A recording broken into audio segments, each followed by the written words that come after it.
भविष्य के सभी अध्यापक साथियों का सरकारी अध्यापक चैनल पर हार्दिक स्वागत है।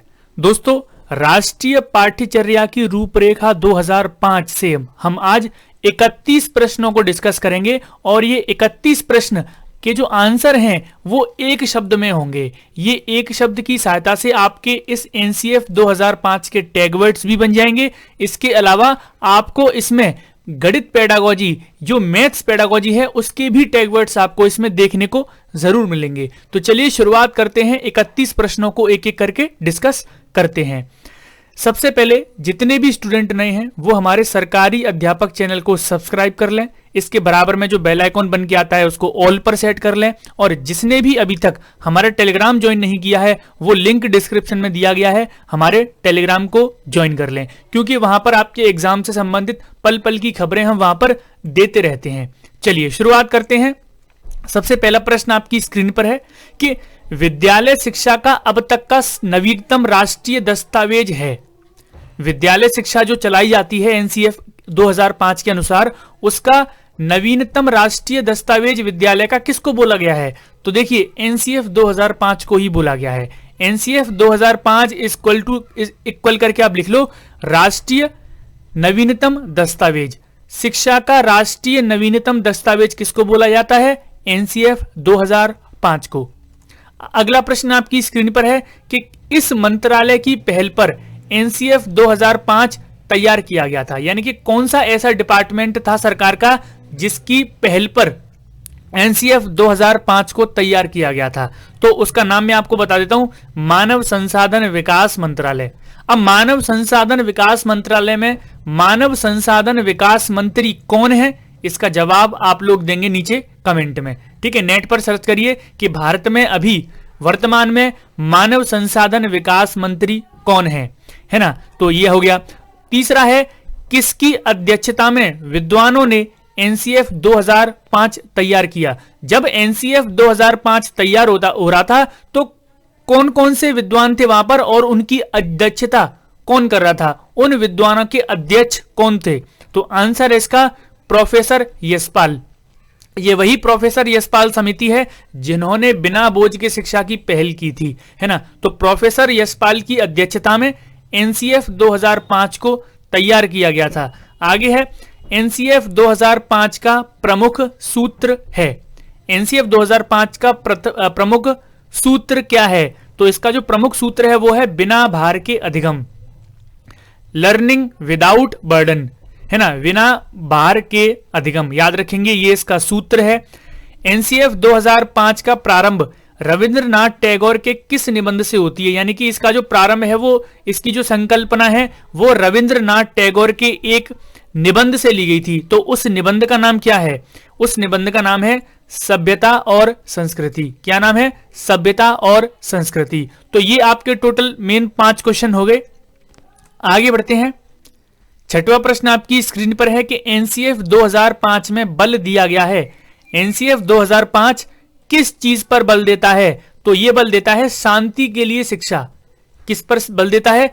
शांति के लिए शिक्षा। शिक्षा की वजह से क्या आनी चाहिए? शांति आनी चाहिए। इस पर एनसीएफ 2005 बल देता है। आगे है, एनसीएफ 2005 में बताया गया है। एनसीएफ 2005 में क्या बताया गया है? एनसीएफ 2000 में बताया गया है कि सपनों के भारत को धरातल पर उतारने की युक्ति, जो हमने भारत के लिए सपना देखा है उसको हम जमीन पर कैसे लेकर आएंगे, ये बताया गया है एनसीएफ 2005 में। एनसीएफ 2005 के अध्याय चैप्टर क्या है? विद्यालय एवं कक्षा का वातावरण में बताया गया है। एनसीएफ 2005 का एक चैप्टर है जिसका नाम है विद्यालय एवं कक्षा का वातावरण। इसमें क्या बताया गया है? इसमें बताया गया है कि वातावरण के भौतिक एवं मनोवैज्ञानिक आयाम अधिगम को कैसे प्रभावित करते हैं। जो हमारा अधिगम है उसको भौतिक चीजें और मनोवैज्ञानिक चीजें कैसे प्रभावित करती हैं, ये किस अध्याय में बताया गया है? विद्यालय एवं कक्षा का वातावरण, ये अध्याय का नाम है ना? तो इस तरह से आपके 8 प्रश्न हो गए। 9वां प्रश्न आपका स्क्रीन पर है, करिकुलम किस भाषा का शब्द है? जिसको आप हिंदी में पाठ्यक्रम कहते हो, जो आपका इंग्लिश में आप करिकुलम कहते हो, वो किस भाषा का शब्द है? तो करिकुलम शब्द है लैटिन भाषा का। किस भाषा का है? लैटिन भाषा का। आगे है, सामाजिक अध्ययन शिक्षण का राष्ट्रीय पाठ्यक्रम कब बनाया गया? जो सामाजिक अध्ययन पढ़ते हैं आप, उसका राष्ट्रीय पाठ्यक्रम कब बनाया गया? उसका राष्ट्रीय पाठ्यक्रम 2005 में बनाया गया। 2005 का जो पाठ्यक्रम है वो सामाजिक अध्ययन शिक्षण पर बनाया गया और उसी के बाद से अब तक हम इसको पढ़ते आ रहे हैं। ये चीज आप याद रखेंगे। अगला प्रश्न आपकी स्क्रीन पर है, एनसीएफ 2005 में सामाजिक अध्ययन में कौन से मुद्दों को शामिल करने की अनुशंसा की गई है? एनसीएफ 2005 में सामाजिक जो अध्ययन आपका चैप्टर है उसमें कौन से मुद्दे शामिल करने हैं? उसमें सभी स्तर के विद्यार्थियों के लैंगिक एवं स्वास्थ्य संबंधी मुद्दे। एनसीएफ 2005 में जो सामाजिक अध्ययन है उसमें यह बात बोली गई है कि सभी स्तर के जो विद्यार्थी होते हैं उनके लैंगिक एवं स्वास्थ्य संबंधी मुद्दों को उसमें शामिल किया जाए, है ना। तो ये हो गया 11वां प्रश्न। आगे, एनसीएफ 2005 की कार्यशाला कहां पर आयोजित की गई? एनसीएफ 2005 की कार्यशाला, सबसे जो वर्कशॉप है वो कहां पर आयोजित की गई? तो ये है एनसीईआरटी भवन नई दिल्ली, एनसीईआरटी भवन नई दिल्ली, है ना। तो 2005 की जो कार्यशाला है एनसीएफ की कार्यशाला वो आयोजित की गई थी एनसीईआरटी भवन नई दिल्ली। आगे है, यशपाल शर्मा समिति में कुल कितने सदस्य थे? जो प्रोफेसर यशपाल समिति बनाई गई थी जिसने बिना बोझ के शिक्षा की वकालत की थी, उसमें को टोटल कितने सदस्य थे? तो टोटल 38 सदस्य थे। कितने थे? टोटल 38 सदस्य, जिसके अध्यक्ष कौन थे? प्रोफेसर यशपाल। आगे है, पाठ्यक्रम निर्माण की आवश्यकता क्यों है? जो पाठ्यक्रम बनाते हैं हम, जो हमारा करिकुलम बनता है, उसकी आवश्यकता क्यों है? शिक्षा के उद्देश्यों की प्राप्ति के लिए। तो ये एक जनरल सामान्य प्रश्न है कि जो हम करिकुलम बनाते हैं वो क्यों बनाते हैं? कि शिक्षा के जो उद्देश्य हैं उसकी सहायता से हम उनको प्राप्त कर सकें। आगे है आपका एनसीएफ 2000 भाषा फॉर्मूला है। एनसीएफ 2005 का भाषा फॉर्मूला क्या है? एक भाषा फॉर्मूला है, द्विभाषा फॉर्मूला है, त्रिभाषा फॉर्मूला है, क्या है? तो मैं आपको बता देता हूं, एनसीएफ 2005 का जो भाषा फॉर्मूला है वो त्रिभाषा फॉर्मूला है। क्या है? त्रिभाषा फॉर्मूला। अब इस त्रिभाषा फॉर्मूला में क्या है वो आपको बता देता हूं एक एक करके, कि प्रथम भाषा कौन सी है, द्वितीय भाषा कौन सी है और तृतीय भाषा कौन सी है। तो इसमें देख लीजिए, सबसे पहली प्रथम भाषा है आपकी हिंदी, जो आपकी राष्ट्रीय राज्य की भाषा है, ठीक है। दूसरी भाषा है अंग्रेजी, अंग्रेजी क्या है? अंतरराष्ट्रीय भाषा है। तीसरी भाषा है स्थानीय भाषा, क्षेत्रीय भाषा, जहां पर लोग रहते हैं वहां जो बोली बोली जाती है, तीसरी भाषा वो है, जिसमें पंजाबी, संस्कृत, तमिल और भी सारी भाषाएं आ जाती हैं। याद रखेंगे, प्रथम भाषा हिंदी, द्वितीय भाषा अंग्रेजी, तृतीय भाषा स्थानीय भाषा, पंजाबी, संस्कृत, तमिल, तेलुगु, जो भी मलयालम, जो भी आप वहां पर बोली जाती है वो। अगला प्रश्न है कि एनसीएफ 2005 में सुझाव दिया गया है कि सूचना को क्या मानने से बचा जाए? जो हम इंफॉर्मेशन लेते देते हैं, जो हमारी सूचना है, उसको हमें क्या नहीं मानना है? एनसीएफ क्या कहता है? उसको हमें ज्ञान नहीं मानना है, ज्ञान नहीं है। जो इंफॉर्मेशन होती है वो इंफॉर्मेशन होती है, उसको हमें ज्ञान, नॉलेज नहीं मानना है, ठीक है। तो एनसीएफ कहता है कि जो सूचना है उसको नॉलेज मानने से बचा जाए। एनसीएफ 2005 में किन शिक्षण सूत्रों के अधिकतम प्रयोग का सुझाव दिया गया है? कौन कौन से शिक्षण सूत्रों के सबसे ज्यादा प्रयोग पर बल देता है एनसीएफ 2005? तो वो देता है 2 सूत्रों पर बल देता है।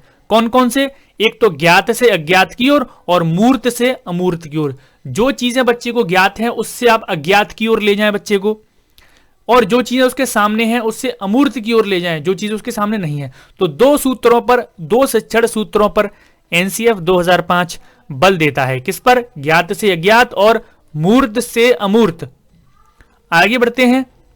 एनसीएफ 2005 के अनुसार मार्गदर्शक सिद्धांत में निहितार्थ है। एनसीएफ 2005 के अनुसार मार्गदर्शन जो सिद्धांत है उसमें क्या है? ज्ञान को स्कूल के बाहरी जीवन से जोड़ना, ज्ञान को स्कूल के बाहरी जीवन से जोड़ना, ठीक है। आप याद रखेंगे जो एक एक वर्ड में आंसर है ये आपके टैग वर्ड्स की तरह काम कर रहे हैं। ये सारे के सारे पॉजिटिव ही हैं, जो नेगेटिव है वो उसने बता दिया कि हमें जो इंफॉर्मेशन है उसको ज्ञान नहीं मानना है। तो ये सारी चीजें बड़े ध्यान से सुनिएगा। एनसीएफ 2005 के अनुसार बच्चों की गलतियां क्यों महत्वपूर्ण हैं? तो आपको ये तो पता है कि बच्चे जो गलतियां करते हैं वो महत्वपूर्ण है, वो जरूरी है। क्यों है? एनसीएफ के अनुसार 2005 के अनुसार क्यों महत्वपूर्ण है?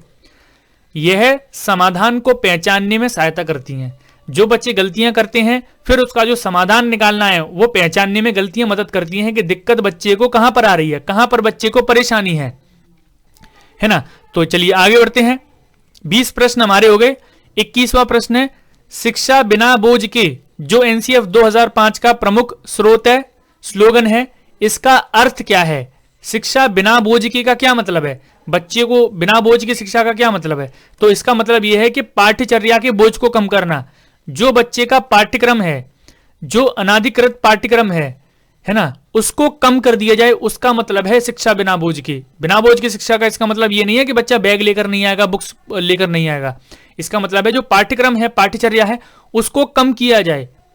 याद रखेंगे आप, एनसीएफ 2005 सिफारिश करता है कि प्राथमिक स्तर पर गणित की शिक्षा का केंद्र होना चाहिए। अब देखिए एनसीएफ के अनुसार आप जो मैथ्स पेडागोजी है उसके टैगवर्ड्स आपको जानने को मिलेंगे अब, ठीक है।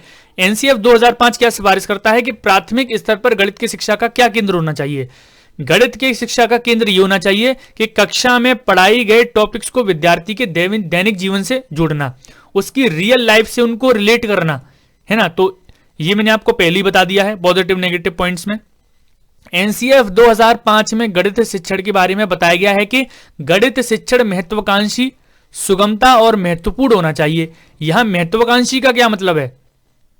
एनसीएफ 2005 में बताया गया है कि जो गणित शिक्षण है वो महत्वाकांक्षी होना चाहिए, सुगमता उसमें होनी चाहिए। सुगम होना चाहिए यानी कि बच्चों के लेवल के स्तर के अनुसार होना चाहिए, महत्वपूर्ण होना चाहिए। लेकिन यहां पर जो महत्वाकांक्षी है इसका क्या मतलब है? तो महत्वाकांक्षी का मतलब है कि गणित के उच्च उद्देश्यों की प्राप्ति, जो भी गणित के लक्ष्य हैं। महत्वाकांक्षी का मतलब है कि गणित के जो भी लक्ष्य निर्धारित हैं उनको प्राप्त करने के जो भी उनकी जो प्राप्ति है वो इसका मतलब है, ठीक है। आगे बढ़ते हैं। एनसीएफ 2005 में गणित की लंबी आकृति का क्या मतलब है? एनसीएफ 2005 में आप गणित में पढ़ते होंगे गणित की लंबी आकृति। गणित की लंबी आकृति आपने मैथ्स पेडागोजी में और मैथ्स में देखी होंगी ये सारे प्रश्न। तो इसका क्या मतलब है गणित की लंबी आकृति का? इसका मतलब है कि एकता संकल्पना पर दूसरी संकल्पना बनाना, एक संकल्पना पर दूसरी संकल्पना बनाना। इसका मतलब यह है कि कोई एक आकृति बनाना, उसकी सहायता से फिर दूसरी आकृति बनाना, इसका यह मतलब है, ठीक है। आगे है एनसीएफ 2005 के अनुसार सीखना है। सीखना क्या है? मानसिक विकास, शिल्पकला केंद्र और व्यवसायिक ज्ञान, है ना। सीखना क्या है? मानसिक विकास होगा बच्चों का, शिल्पकला केंद्र यहाँ पर यानी कि शिल्पकारी है जो वो सीखे, और व्यवसायिक ज्ञान भी बच्चा सीखे। ये कौन कहता है? एनसीएफ 2005। बढ़ते हैं 26वें प्रश्न की तरफ। 26वां प्रश्न ये कह रहा है कि एनसीएफ 2005 में किस परीक्षा के संबंध में सुधार के लिए सुझाव दिए गए हैं?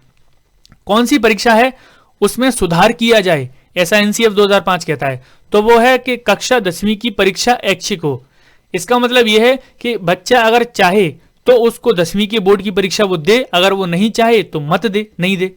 जैसे आपने गणित में देखा था, गणित में क्या था कि बहुत सारे मनोवैज्ञानिक गणितज्ञ ये कह रहे थे कि 10वीं कक्षा में गणित होना ऐच्छिक होना चाहिए, या बहुत सारे ये कह रहे थे कि 10वीं कक्षा में जो गणित है उसको अनैच्छिक यानी कंपलसरी कर दो, ठीक है। तो वहीं 10वीं की जो परीक्षा है वो ऐच्छिक हो, विद्यार्थी की इच्छा के अनुसार हो। ऐसा कौन कहता है? एनसीएफ 2005। एनसीएफ 2005 बल देती है, किस चीज पर बल देती है? और मैं आपको बता देता हूं कि मैथ्स पेडागोजी का कोर्स अभी तक जिसने नहीं देखा है, 2 से 2.5 घंटे में आपका पूरा मैथ्स पेडागोजी का कोर्स मैंने करवा दिया है। आपको प्लेलिस्ट में इसकी वीडियोस मिल जाएंगी कुछ, उनको देख लीजिए, आपका मैथ्स पेडागोजी का कोर्स कंप्लीट हो जाएगा। वहां पर मैंने आपको इनकी प्रैक्टिस भी करवाई है। इसके अलावा आपको बाल विकास का पूरा कोर्स मिल जाएगा। सीटेट परीक्षा से पहले आप कुछ घंटों में बाल विकास का भी कोर्स कर सकते हैं। तो वीडियोस में जाकर, प्लेलिस्ट में जाकर उन वीडियोस को आप देख सकते हैं, है ना।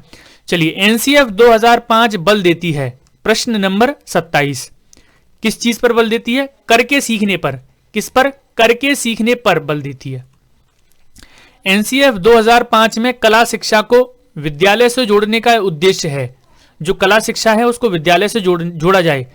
क्यों जोड़ा जाए? कि सांस्कृतिक विरासत की प्रशंसा करना तथा छात्रों के व्यक्तित्व एवं मानसिक स्वास्थ्य को विकसित करना, ये सारी चीजें होती हैं कला शिक्षा से, ठीक है।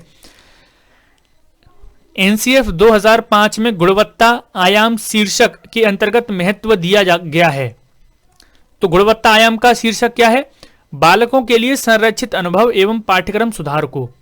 है ना। गुणवत्ता का मतलब क्या है कि जो पाठ्यक्रम है उसमें सुधार हो और उनका जो अनुभव है वो संरचित हो, है ना। संरचित यानी कि स्वयं से उसकी वो रचना करें। अगला प्रश्न है एनसीएफ 2005 का मुख्य सूत्र शिक्षा बिना बोझ के कब आए हुए विचार था। यानी कि ये जो विचार है कि शिक्षा बिना बोझ के, ये विचार कब आया? 1993 में, 1993 ईस्वी में। आगे है एनसीएफ 2005 के अंतर्गत परीक्षा सुधारों में किस सुधारों को सुझाया गया है। ये आपका लास्ट प्रश्न है 31वां, कि जो परीक्षा होती है उसमें किस चीज को सुधारा जाए। क्या सुझाव दिया गया है कि जो परीक्षा होती है उनमें सामूहिक कार्य मूल्यांकन हो, सतत मूल्यांकन हो, खुली पुस्तक की परीक्षा मूल्यांकन हो, है ना। तो ये कुछ चीजें हैं एनसीएफ 2005 की। तो दोस्तों यहाँ पर बहुत सारी चीजें आपको जानने को मिलेंगी। एनसीएफ 2005 शिक्षा के बारे में क्या क्या कहता है, क्या उसके विचार हैं, सारी चीजें आपको एक वर्ड में आंसर मिल चुकी हैं। उम्मीद करता हूं ये वीडियो आपको जरूर पसंद आया होगा। इसके अलावा जिसने आरटीई 2009 की वीडियो नहीं देखी है तो 3-4 दिन पहले मैंने वीडियो डाली है, 3-4 दिन 5-6 वीडियोस छोड़ के आपको दिख जाएगी चैनल पर, उस वीडियो को भी देख लीजिए। आज के लिए इतना ही दोस्तों, मिलते हैं आपसे नेक्स्ट वीडियो में। धन्यवाद।